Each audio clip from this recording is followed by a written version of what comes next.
اس میں بحث کا کیا مسئلہ ہے؟ ابھی انہیں نہیں ملا وہ اپنا مانگتے رہے، جسے مل گیا وہ دعا کر رہا ہے باقی رکھ، اس پر میرے مالک مل تو گیا ہے لیکن اب باقی رکھنا تیرا کام ہے۔ کون سا راستہ؟ صراط مستقیم، ان لوگوں کا جن پر ہم نے اپنی نعمتیں انعامتا یعنی نعمتیں دے دی یعنی کہ دے رہا ہے، ماضی کا صیغہ ہے یا نہیں؟ دے دی تو جنہیں نعمتیں دے دی تو اس نے کچھ وہاں بریکٹ میں یہ بھی لکھا کہ یہ دیا وہ نہیں دیا، تھوڑی دیا زیادہ دیا، آپ بتائیے کہیں لکھا اس نے؟ انعام تھا تو نے نعمتیں دے دی ہے یا نہیں؟ تو جب دے دی تو ہم کیا شمار کریں گے؟ ہم کون کہنے والے ہیں یہ دیا وہ نہیں دیا؟ سامنے کی چیز ہے یعنی جب اس نے کہہ دیا دے دیا یعنی جن کو دینا تھے دے دیا نعمتیں۔ تو جب اللہ یا ہم اور آپ کوئی چیز کسی کو دے دیتے ہیں اور اس کی ضرورت کسی اور کو ہوئی اور وہ ہمارے پاس آیا کہ وہ چیز ہے آپ دے دیجیے، تو ہم کہیں گے بھائی تھی تو ہمارے پاس لیکن اب تو ہم نے ان کو دے دیا ہے نا، اب آپ کو لینا ہے تو ان کے پاس چاہیے۔ بہت آسانی سے عرض کر رہا ہوں اس بات کو، اس نقطے کو، بھائی آخری ہے اس بات ہے نا، آپ ہی جواب دیں گے میں ہی جواب دوں گا بھائی تھی میرے پاس لیکن میں نے اب ان کو دے دیا ہے وہ چیز، تو تم ان سے جا کے لے لو، ہے نا۔ میرے عزیزو نعمتیں دے چکا، اب تلاش کرو کس کو دے چکا ہے۔ اب تم جھولی پھیلا کے اللہ کے در پر رکھ لگائے رہو، وہ یہ کہہ رہا میں دے چکا، اگر اب تمہیں چاہیے تو مجھے راضی نہ کرو اسے راضی کرو جسے دے چکا ہوں میں۔ سوال پڑھتے ایک بار مل کے محمد والے محمد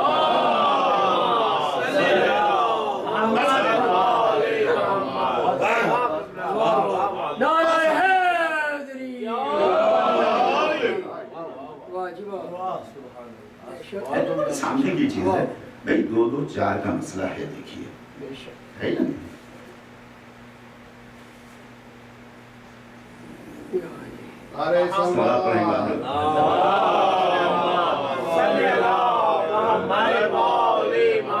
دے چکا جاؤ مانگو سے، جس کو دے چکا ہوں ذرا غور فرمائے، جانتے ہیں کہ وہاں گزر نہیں، وہاں گزر نہیں ہے، اور میں یوں نہیں کہہ رہا ہوں میرے پاس دلیل ہے،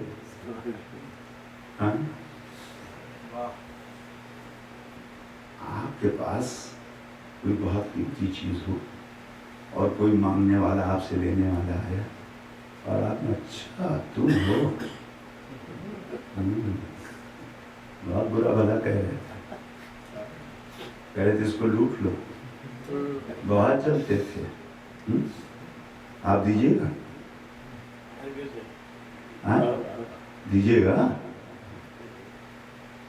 چلو نہیں ہے، تھی تمہارے لیے نہیں ہے، راستہ پکڑو، کہیے نہیں مانگیں گے کیسے؟ وہاں تو ہم پہلے ہی غصب کیے ہوئے بیٹھے ہیں، کس منہ سے مانگنے کے لیے جائیں گے؟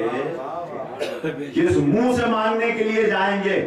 اس لیے کہ بڑے افسوس کے ساتھ کہتے تھے کہ ہائے ہائے بنت رسول ناراض چلی گئی۔ کیا اور کیا آپ نے؟ بنت رسول ناراض چلی گئیں۔ ایک موقع آیا کہ جب حضرت امیر المومنین علی ابن ابی طالب علیہ السلام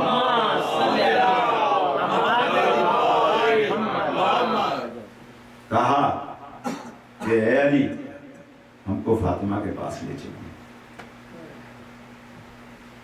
مولا نے آ کے کہا کہ وہ کہہ رہے ہیں کہ آپ سے ملنا چاہتے ہیں، انہوں نے کہا علی نہیں،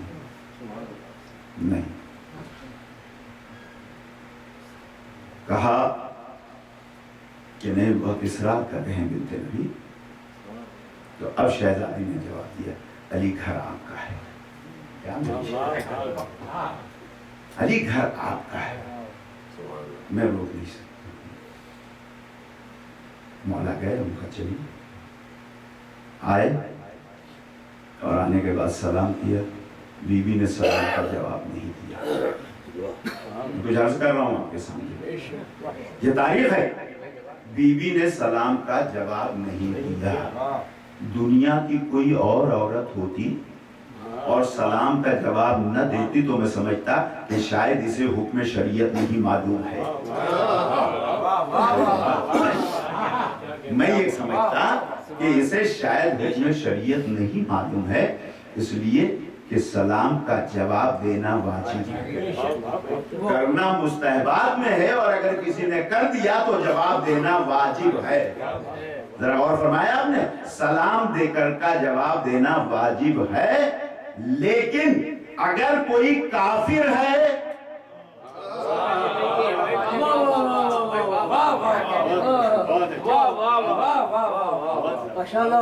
پھر بڑا ایک سلوات پڑھنے مل گئے,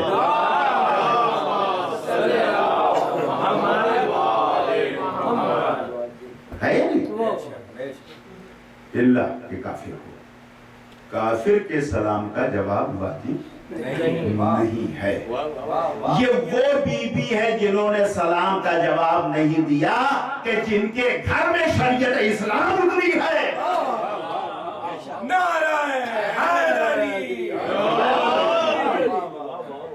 بلکہ یوں کہہ دوں کہ جس کے بغیر شریعت مکمل ہی نہیں ہے, وہ بی بی ہے. وہ اگر کسی کے سلام کا جواب نہ دے تو سمجھ لیجیے گا مسلمان نہیں, کافر ہے. سلام پڑھنے کے بعد ان کے محمد والے محمد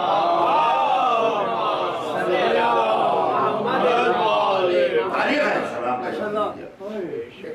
انہوں نے گفتگو کرنا چاہیے, تو کس منہ سے مانگنے جاتے.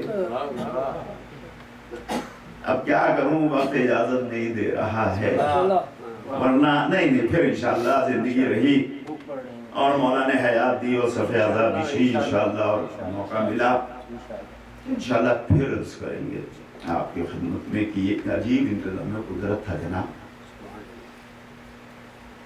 بنت نبی کسی سے ناراض ہو جائیں تو سوچیے آپ, یہ ناراضگی سیدہ کی ناراضگی نہیں ہے, یہ ناراضگی رسول کی ناراضگی ہے, اور رسول کی ناراضگی اللہ کی ناراضگی ہے, اور جس نے اللہ کو ناراض کیا وہ مسلمان نہیں رہ سکتا. اور فرمایا نے تو شہزادی کو ستانے والا, اذیت دینے والا, اللہ کو یہ ایسا موقع دے دے کہ اسے بخشش کا ذریعہ مل جائے. میں کچھ کہہ رہا ہوں آپ سے, اسے بخشش کا ذریعہ مل جائے, یہ ممکن نہیں ہے, یہ ممکن نہیں ہے. میرے عزیزوں, میری نظر سے پیغمبر اسلام کی ایک حدیث گزری, اور وہ حدیث یہ گزری کہ اگر کسی مومن یا مومنہ کہ نماز جنازہ ہو رہی ہو تو اس میں شریک ہو جاؤ دوڑ کے, ہے نہیں, نہ وضو کی شرط ہے, نہ لباس کی طہارت کی شرط ہے, اگر چھیٹ اٹھ پڑی ہے یا نہیں, جا کے کھڑی ہو جاؤ. کیوں؟ اس لیے کہ ہو سکتا ہے کہ جس کی نماز جنازہ ہو رہی ہے اللہ نے اس کی بخشش کر دی ہو. دیکھیے یاد رکھیے گا میرے عزیزو, مرنا ہم سب کہیں اگر سن لیں کہ کسی بندے مومن یا مومنہ کی نماز جنازہ ہے تو پہنچنے کی کوشش کیجیے گا, اس لیے کہ حضور کی حدیث ہے کہ اللہ نے اگر اس کی مغفرت کر دی جس کی نماز جنازہ ہو رہی ہے, اور وہ کریم ہے, کسے کیا پتا کہ کس عمل پہ وہ معاف کر دیتا ہے. ذرا غور فرمایا, اگر ایک فاحشہ کو جناب موسیٰ کے دور میں صرف اس عمل پر وہ معاف کر دے کہ ایک دیدار بندہ اس کے در پر آ گیا تھا اور اس نے دروازہ کھول کے جو اس کو دیکھا تو فوراً دروازہ بند کر کے کہا, اے دیدار اللہ کے بندے, یہ تیری جگہ نہیں ہے جہاں تو آیا ہے. اور اس کے بعد فرشتے نے روح قبض کر لی. موسیٰ کو حکم ہوا کہ اس کی نماز جنازہ میں جاؤ. کہا پروردگار عالم فاحشہ کی تیرے حکم پر پابندی سے عمل نہیں کر رہی تھی, تو نے منع کیا تھا. کہا موسیٰ اس نے آخری وقت میں حیات کے ایک ایسا عمل کر دیا کہ میں نے اس کی بخشش کر دی. کہا کیا پروردگار عالم؟ کہا اس نے ایک بندے کو میرے گناہ کرنے سے روک لیا.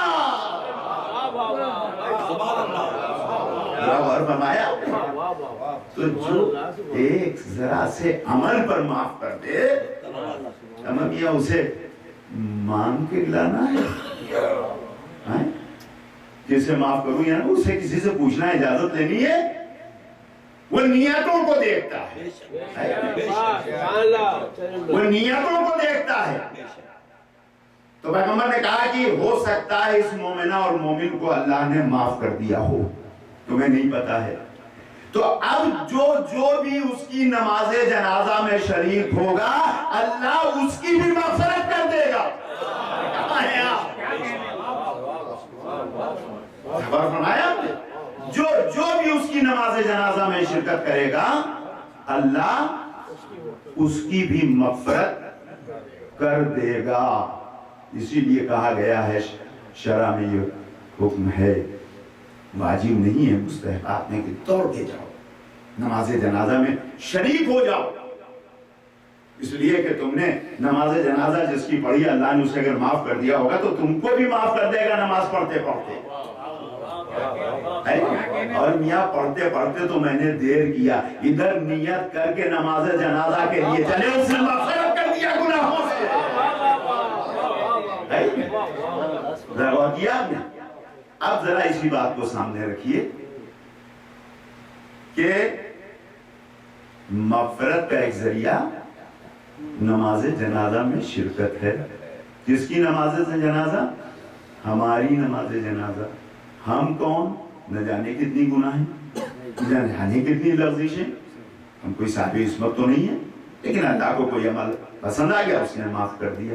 ذرا توجہ فرما رہے ہیں, اگر ہماری مغفرت اس نے کر دی ہمارے مرنے سے پہلے, اور جس نے نماز جنازہ میں ہماری شرکت کی اللہ نے اس کی گناہ معاف کر دی, تو ذرا بتاؤ معصوم کے نماز جنازہ میں اگر شرکت ہو جائے, میں کیا کہہ رہا ہوں, کہاں ہیں آپ؟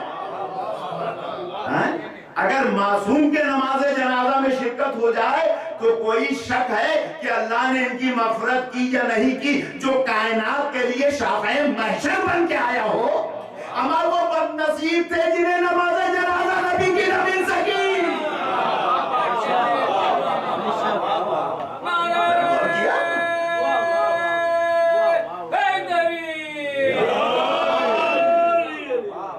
بد نصیب تھے جنہیں نہیں مل سکی. اچھا پیغمبر کی نہیں ملی, معصومہ کی مل گئی ہوتی. ارے دیکھیے نا, معصومہ کی مل گئی ہوتی.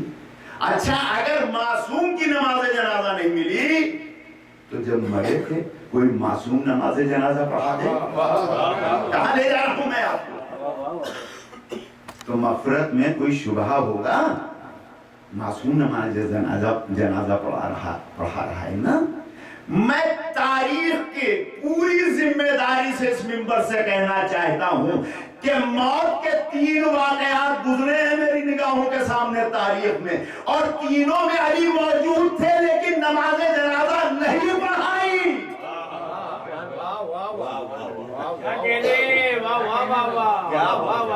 پڑھائی بتائیے, پڑھا دیتے تو معاف ہو جاتی. دنیا چاہے جو کہے اسے, میں کہتا ہوں یہ انتظام قدرت ہے. یہ انتظام قدرت ہے. کنیز خاص خدا کسی سے ناراض ہو جائے اور اس کی بخشش کا سامان ہو جائے, عجب نہیں قدرت آواز دے رہی ہوگی کہ جس کے نصیب میں جہنم لکھی ہے تم قیامت تک رضی اللہ کہتے رہو, کچھ نہیں ہونے والا ہے. سلوات پڑھ دیں ایک بار مل کے محمد والے.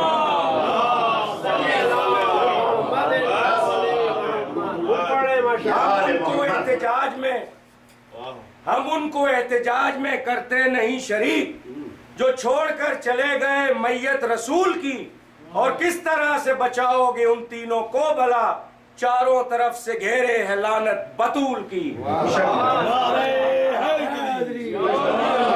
انتظام قدرت اللہ کو آگے ہو ہی نہیں سکتا، جس کے نصیب میں ہم میاں بغل میں لیٹنے سے کچھ نہیں ہوتا ہے، کچھ کہہ رہا بغل میں لیٹنے سے کچھ نہیں ہوتا ہے۔ ہاں ایسا نہیں ہے کہ وہ زمین کا سر ایک ہو جائے، ڈائریکٹ لیتے رہو، ہے ہی نہیں۔ واقعہ سنا دوں آپ کو، صلوات پڑھنے میں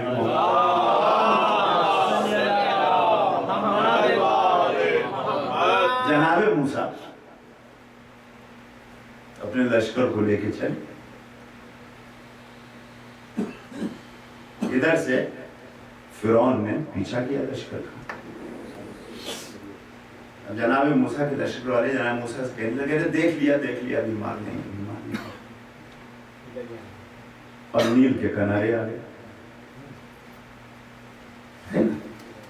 جناب موسیٰ نے اثر مارا، 12 راستے کھلے، یہ نجات کے 12 راستے ہیں۔ اب قوم موسیٰ کے بھی عجیب واقعات ہیں عزیزوں، میں 1 منٹ بھی چین سے جناب موسیٰ کو نہیں بیٹھنے دیتے تھے۔ ارے بھائی اب راستے بن کے نکل جاؤ، کہنے نہیں ایک دوسرے کو دیکھتے جائیں اندر سے، ایک دوسرے کو اندر سے دیکھتے جائیں۔ ٹھیک، پانی ٹرانسپیرنٹ ہو گیا، کرسٹل کلیئر، ایک دوسرے کو دیکھتے چلے نکل گئے چلے گئے۔ اب دیکھ لیجیے پہلی بار اس زمین پر سورج کی کرنیں پڑی، اور وہ راستہ، وہ زمین کا راستہ ذریعہ نجات بن گیا جناب موسیٰ کے اصحاب کے۔ یہ قرآن کا لفظ ہے، صحابی کا آیا، صحاب موسیٰ آیا ہے۔ اسی راستے پر فرعون آیا۔ اب فرعون نے دیکھا کہ یہ نکل گئے ہیں، اور کیا قدرت ہے آپ دیکھیے، اب پانی کو ذرا ایک نقش کھینچ کے روک کے تو بتائیے، اب میں عرض کر رہا ہوں ایک نقش کھینچیے ذرا روک کے تو بتائیے، میاں انگلی ہٹی پانی ویسے کا ویسا ہو گیا۔ مگر کیا انتظام ہے قدرت ہے کہ لشکر نکل گیا، پانی رکا رہا۔ فرعون نے دیکھا کہ ادھر سے نکلے ہیں، ہم بھی نکل جائیں گے۔ جیسے دریا کے بیچ میں آئے غرق ہو گئے، سب پانی مل گیا، ہے نہیں؟ یعنی جو راستہ، جو زمین اصحاب موسیٰ کے لیے نجات کا سبب بنی، وہی لشکر فرعون کے لیے مصیبت کا سبب بن گئی۔ میرے عزیزوں اگر زمین کا یہی اثر ہوتا تو جیسے لشکر موسیٰ بچ گیا تھا ویسے فرعون کا بھی بچتا۔ میں کیا کہہ رہا ہوں آپ سے؟ تو پتہ یہ چلا کہ زمین کے اثر وثر سے کچھ نہیں ہوتا ہے جب تک کوئی اپنے اثر کا مظاہرہ کرنے والا نہ ہو۔ میاں لاکھ بغل میں سو،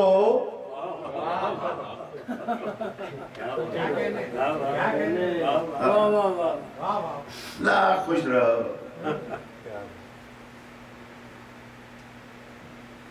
کچھ نہیں ہوتا، تو جو ہو رہا ہوگا وہ اللہ ہی جانے۔ سلام پڑھتے ہیں بار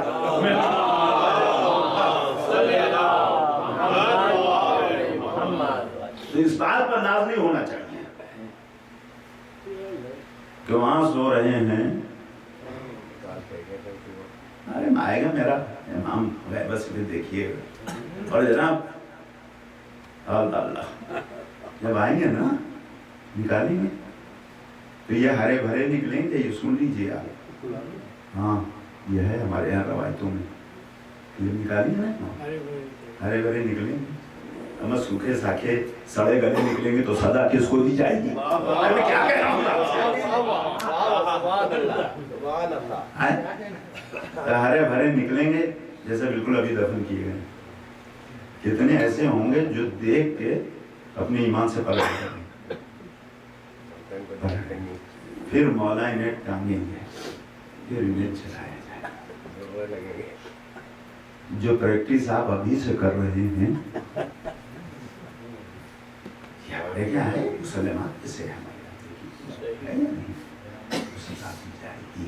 تو میرا عزیزو کہنے کا مطلب یہ ہے کہ جو آل محمد کا دشمن ہے، اس کے بخشش، اس کے نجات کا کوئی سبب نہیں ہو سکتا. تاریخ میں سب سے پہلے ابو حامد غزالی، جنہیں امام غزالی کہا جاتا ہے، یہ یزید کے طرفدار ہوئے.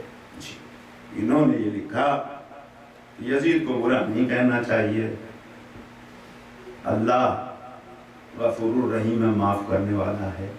ہمارا کمال ہے، فرزند رسول کو جو ذبح کر دے اس کو برا نہ کہو، اللہ معاف کر دے گا. اور جو فرزند رسول کی طرف سے یزید کو برا کہے گا، اسے اللہ نہیں معاف کرے گا.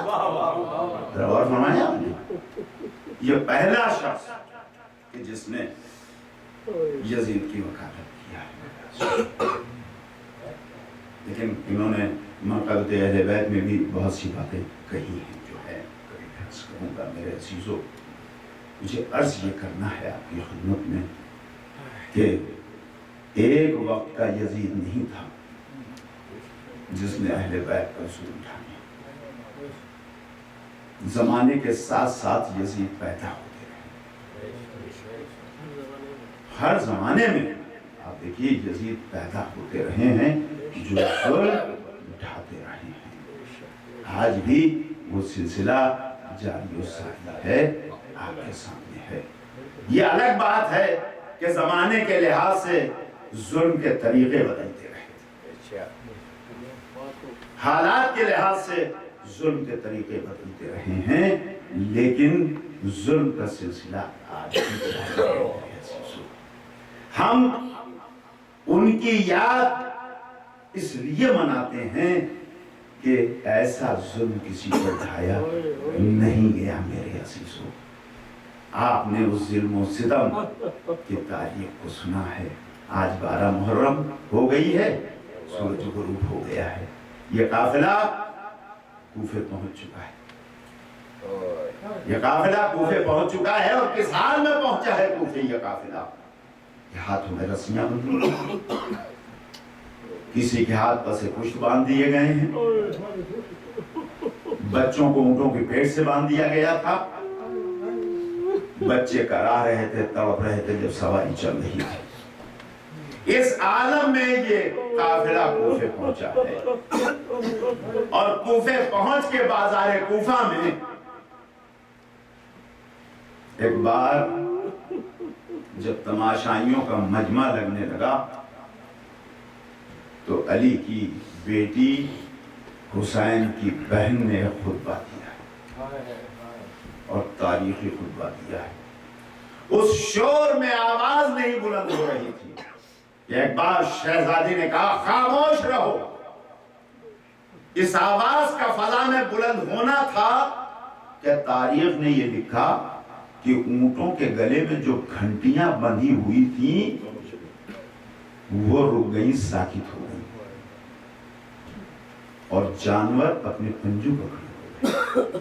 ہم نے غور کیا، یہ علی کی بیٹی جس کے بازوؤں میں رسن بندھی ہوئی تھی، جو بالمقنوع چادر کوفے میں آئی تھی، اپنے اقتدار کا مظاہرہ کر رہی تھی کہ اگر میرا حسین نہیں ہے، اگر میرا عباس نہیں ہے، اگر میرا علی اکبر نہیں ہے تو اس زینب کو مجبور نہ سمجھنا. یہ وہ زینب ہے کہ جس کی حکومت جانوروں پر بھی چل رہی ہے. اور ایک بار خطبہ دینا شروع کیا تو ایک صحابی امیر المومنین زندہ تھے، عبداللہ ابن عفیف ان کا نام تھا. عبداللہ ابن عفیف نابینا ہو چکے تھے، ان کی دونوں آنکھیں چلی گئی تھی. ایک آنکھ ان کی صفین میں چلی گئی تھی اور دوسری آنکھ ان کی جمل میں چلی گئی تھی. عبداللہ ابن عفیف اپنے گھر میں بیٹھے ہوئے تھے، بیٹی پاس تھی. جب شہزادی کے خطبوں کی آواز کان میں آئی تقریر کی تو ایک بار بیٹی کو قریب بلایا, کہا بیٹی یہ بتا کیا قیامت آ گئی ہے؟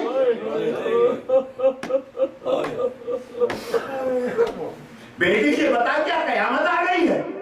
کہا نہیں بابا قیامت تو نہیں آئی. کیوں؟ کہا میرے کانوں میں علی کا لہجہ گونج رہا ہے, آواز آ رہی ہے. اللہ اور زینب جس کا لہجہ علی کی یاد دلا دے, یہی قافلہ زینب کا لٹا ہوا, سروں پہ چادر نہیں ہے. عزیزو ایک معمار تھا جس کا نام مسلم تھا. مسلم کہہ رہا ہے کہ میں ایک عمارت کی مرمت کر رہا تھا کہ میں نے بازار میں شور دیکھا کہ لوگ جمع ہو رہے ہیں. میں اتر کے آیا, میں نے پوچھا کیا بات ہے؟ کہا اسیروں کے قافلہ آ رہا ہے, ہم تماشا دیکھنے کے لیے کھڑے. اس نے کہا کون آ رہے ہیں؟ لوگوں نے کہا ہم کو پتا نہیں, یہ دیکھو آ رہا ہے. مسلم کہتا ہے کہ میں نے دیکھا عجیب عالم تھا قافلے کا, کٹے ہوئے سر نوکے نیزہ پہ بلند تھے, سواریوں پر کچھ بیویاں کچھ بچے بیٹھے ہوئے تھے جن کے سروں پر چادریں نہیں تھی, جو بالوں سے اپنے منہ کو چھپائے ہوئے تھے. مسلم کہتا ہے کہ میں خولی کے پاس پہنچا, میں نے خولی سے پوچھا کہ بتا یہ کون لوگ ہیں کہ جنہیں اسیر کر کے لا رہا ہے؟ تو خولی نے یہ کہا کہ ہمیں بولنے کی اجازت نہیں ہے. کہا پھر کس سے پتا چلے گا؟ کہا دیکھ اسی مجمع میں ایک جوان آ رہا ہے جس کے ہاتھوں میں ہتکڑیاں ہوں گی, پیروں میں بیڑیاں ہوں گی. میرے ناکا ہاتھ میں ہوگا, اس سے پوچھ لینا, وہ بتائے گا. مسلم کہتا ہے میں بے چین ہو کے پریشان ہو کے پہنچا تو میں نے دیکھا ایک جوان نحیف کمزور. عالم یہ ہے کہ کبھی اٹھتا ہے کبھی بیٹھتا ہے, میہارے ناکا پکڑے ہوئے چلا جا رہا ہے, آنکھوں سے آنسو بہ رہا ہے, زخموں سے خون بہ رہا ہے, ہتکڑی اور بیڑیوں کو سنبھالے ہوئے آگے بڑھ رہا ہے. یہ گھبرا کے آ گیا. کہا یہ بتا دیجئے آپ ہیں کون؟ بس سن نہ سکو گے, میں مجلس کو ختم کر رہا ہوں میرے عزیزو. یہ آخری جملے ہیں, سن لو. کس سے پوچھ رہا ہے؟ سید سجاد سے پوچھ رہا ہے. سید سجاد ہتکڑیوں میں جکڑے ہوئے ہیں, پیروں میں بیڑیاں پڑی ہوئی ہیں, گلے میں خاردار توق ہے, کمر میں لنگر ہے, کمزور ہیں, چلتے ہیں بیٹھ جاتے ہیں, پھر اٹھتے ہیں پھر چلتے ہیں, سر جوڑائے ہوئے ہیں. مسلم پہنچ کے کہتا ہے ذرا بتا دیجئے کہ آپ ہیں کون؟ کہا میں علی ابن الحسین ہوں. وہ یہ سننا تھا کہ ایک بار تڑپ گیا. کہتا ہے علی ابن الحسین, حسین ابن علی, رسول کا نواسا, فاطمہ کے لال کے فرزند ہو. کہا میں علی ابن الحسین. کہا کہ میرے مولا میرے آقا یہ کیا میں دیکھ رہا ہوں؟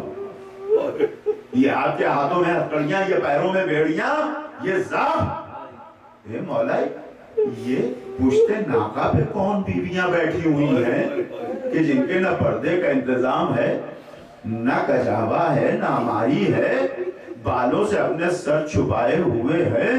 کہا اے مسلم یہ میری پھوپھی زینب ہے, یہ میری پھوپھی ام کلثوم ہے, یہ میری ماں رباب ہے, یہ میری ماں ام لیلا ہے, یہ بیویاں ہیں, یہ میری بہن سکینہ ہے. اور یہ سننا تھا کہ ایک بار تڑپ گیا, تڑپ کے کہتا ہے مولا میں کیا کر سکتا ہوں, مجھے حکم دے دیجئے کہ میں اسے اس کام کو بجا لاؤں. کہا مسلم اگر ہو سکے تو کچھ چادریں لا کے دے دے تاکہ اس کوفے کے بازار میں میری ماں بہنیں بے پردہ نہ جانے پائے. مسلم دوڑ کے گیا, کچھ چادریں لے کے آیا اور چاہا بیویوں میں تقسیم کر دے. اے ارباب اللہ, جیسے بیویوں نے چادروں کو سنبھالا, ایک بار شمر نے حکم دیا, نوکے